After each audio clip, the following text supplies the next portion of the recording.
Curso Básico de Espiritismo, livro 2, com Tatiana Benites, baseado nos livros da Federação Espírita do Estado de São Paulo, FEESP. Olá, seja muito bem-vinda a mais uma aula do nosso curso básico de Espiritismo. E hoje a gente está na aula 8, que vai falar sobre lei de sociedade. Lembrando que a aula tem 3 partes e a primeira parte vai falar sobre a necessidade da vida social, vida de isolamento e voto de silêncio.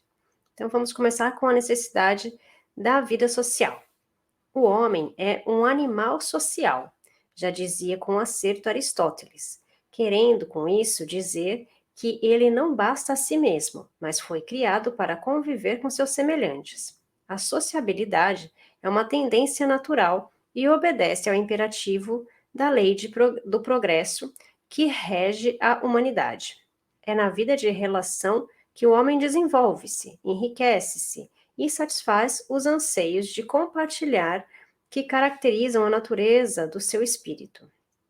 Deus fez o homem para viver em sociedade. Deus não deu inutilmente ao homem a palavra e todas as outras faculdades necessárias à vida de relação. Isso está no Livro dos Espíritos, pergunta 766.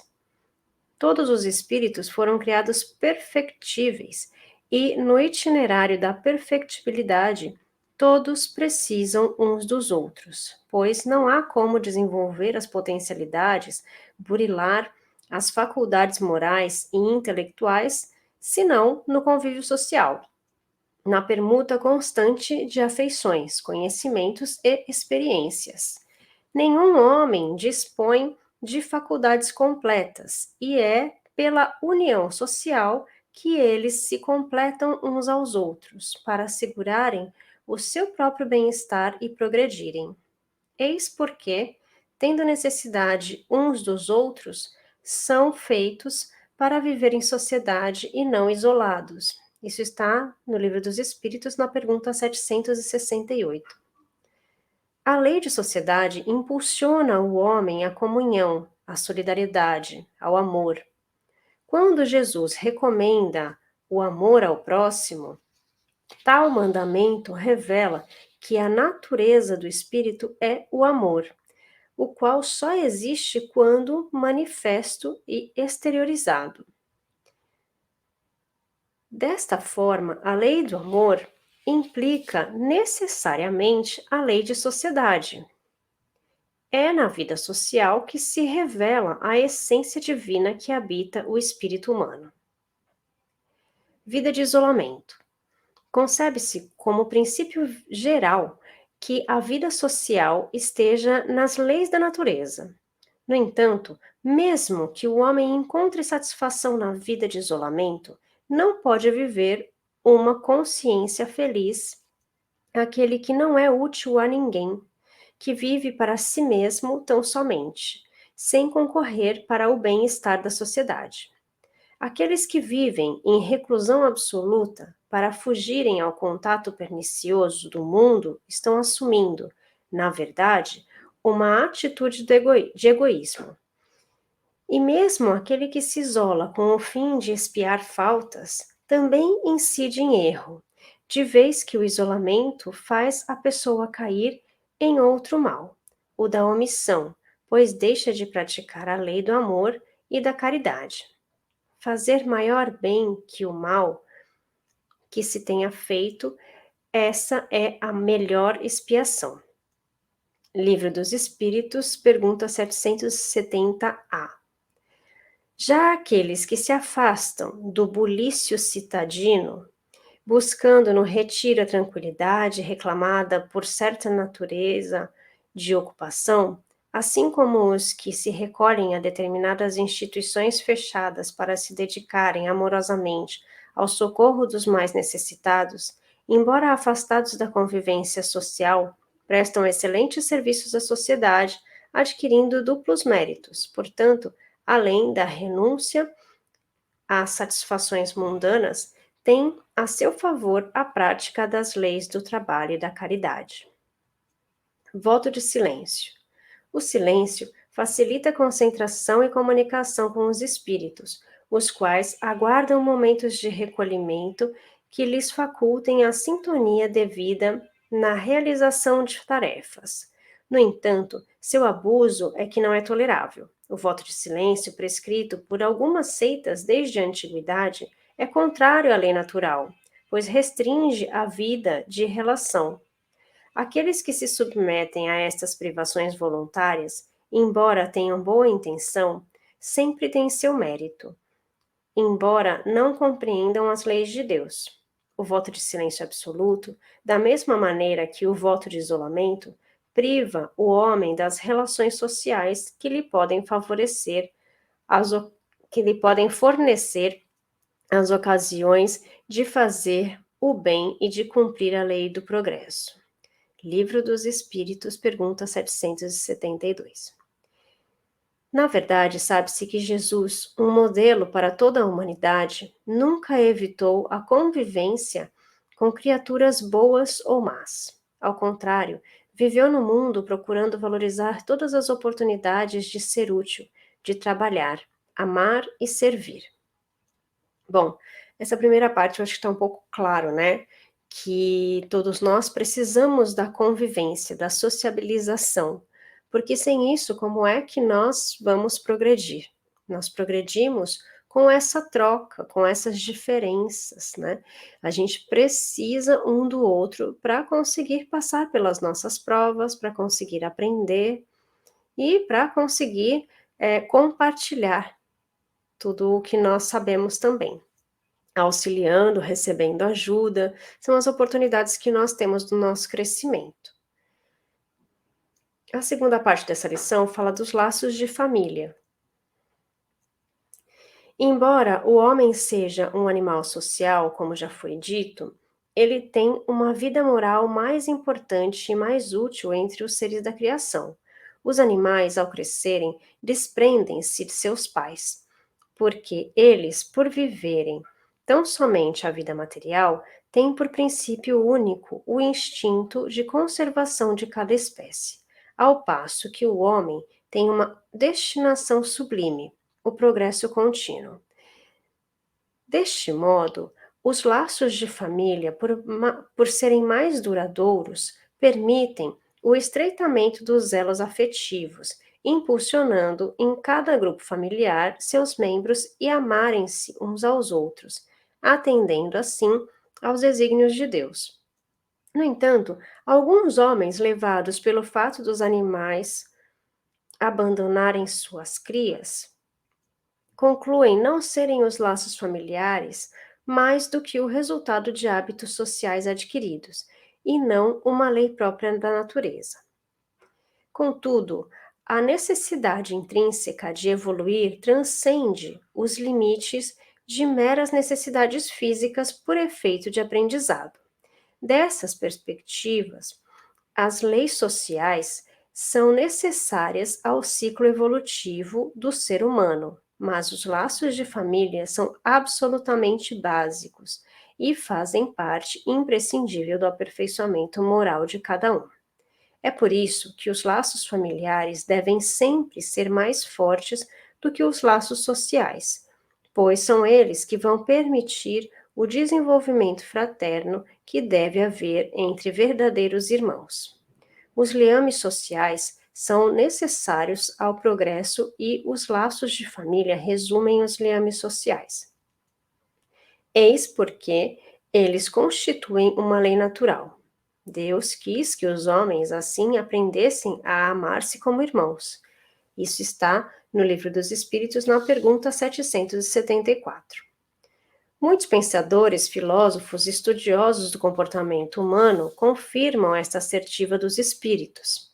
Herbert Spencer, filósofo inglês de 1820 até 1903, considerou a família como uma instituição que dá forma à vida social. Auguste Comte, filósofo francês que viveu de 1798 a 1857, por sua vez considerou a família como célula básica, o embrião e o modelo da sociedade, de maneira que esta somente é perfeita quando se estrutura na família. John Dewey, filósofo e pedagogo norte-americano, que viveu de 1859 a 1952, também acentuou a importância do lar na organização e na preparação da vida social. O valor e a importância da família crescem, de fato, quando são enfocados sob o ângulo da doutrina espírita, pois aprende-se na codificação que o casamento, marco inicial da constituição da família, representa um processo conquistado pelo homem em busca de sua perfectibilidade.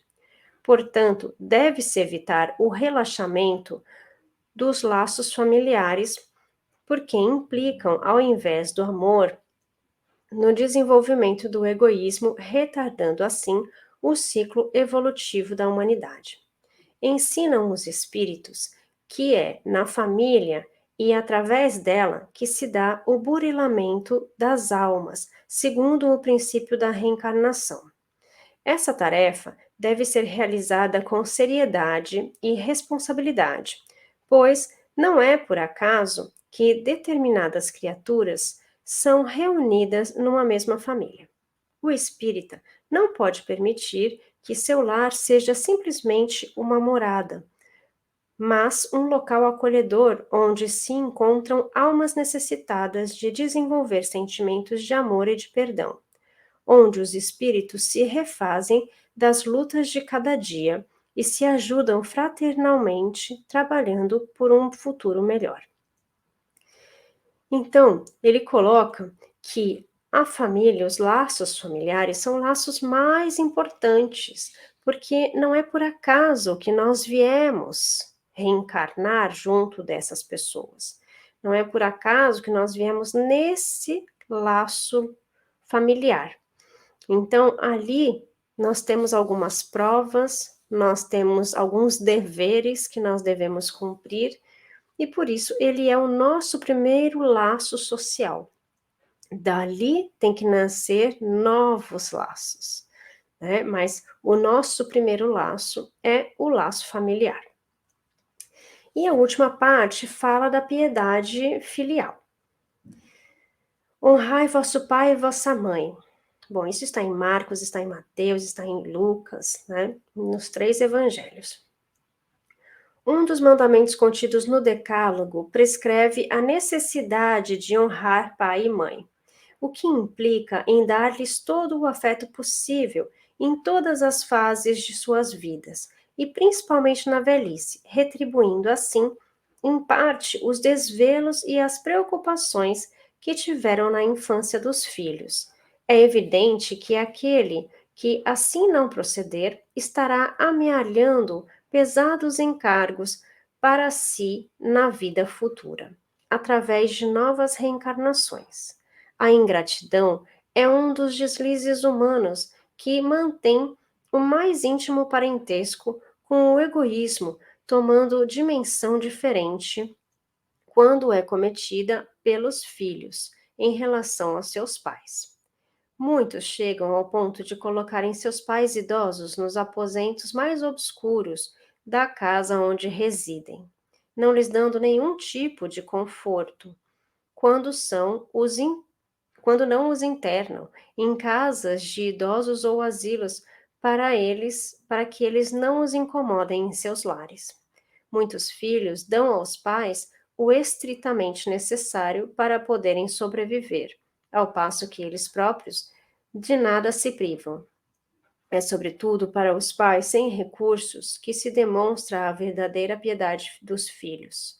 O mandamento honrar vosso pai e vossa mãe é um corolário da lei geral da caridade e do amor ao próximo, já que não pode amar ao seu próximo aquele que não ama seus pais. O vocábulo honrai encerra um dever a mais para com eles, o da piedade filial. Deus quis mostrar com isso que, ao amor, é preciso acrescentar o respeito, as atenções, a submissão e a condescendência, o que implica a obrigação de cumprir para com eles, de um modo mais rigoroso ainda, tudo o que a caridade manda para com o próximo. Isso está no Evangelho segundo o Espiritismo, capítulo 14, item 3. Há, em verdade, certos pais que se descuidam dos seus deveres para com os filhos.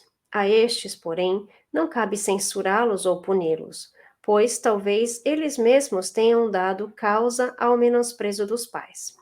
Se a caridade cristã sublima a retribuição do mal com o bem, a indulgência com as imperfeições alheias, o perdão das ofensas e o amor ao próximo, até mesmo aos inimigos, essa obrigação é ainda bem maior em relação aos pais.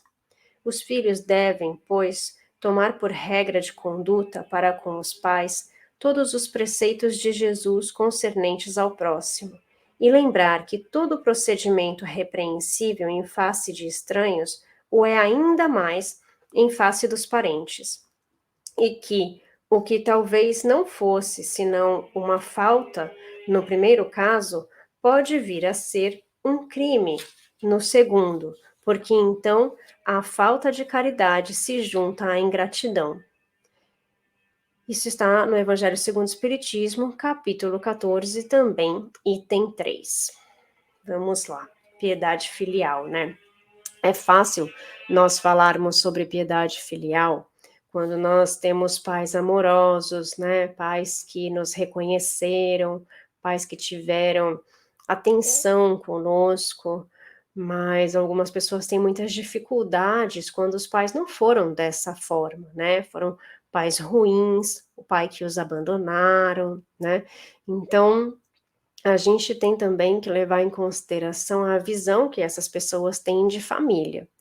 E o que a gente precisa ver é que honrar o nosso pai, a nossa mãe, significa dar o crédito a eles que nós só estamos aqui por causa deles. Se não fossem por eles, por pior que eles possam ser, em muitos casos, nós não estaríamos aqui.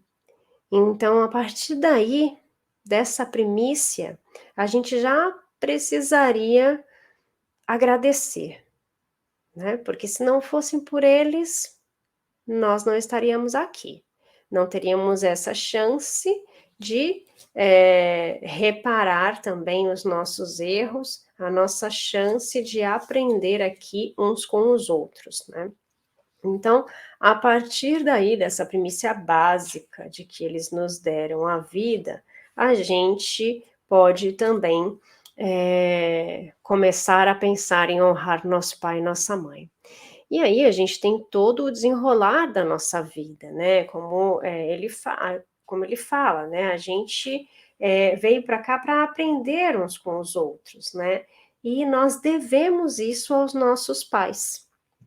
Então, nós deveríamos sempre pensar em cuidar dos nossos pais, né? Pensar em estar com eles em todos os momentos, nos momentos mais fáceis e nos mais difíceis, nos felizes e nos tristes, né? E principalmente no fim da vida deles. Então, que a gente consiga colocar um pouquinho mais da nossa mão na nossa consciência e ver se a gente está realizando bem o nosso papel de filhos, né? Porque um dia, talvez, nós seremos pais também e nós gostaríamos que os nossos filhos também nos tratassem bem, não é? Será que não seria o caso? Então, eu espero que essa lição tenha servido bastante para vocês refletirem e a gente se encontra na semana que vem. Que assim seja, gente. Um beijo e a gente se encontra na semana que vem para estudar um pouquinho mais. Curso Básico de Espiritismo, livro 2, com Tatiana Benites, baseado nos livros da Federação Espírita do Estado de São Paulo, FEESP.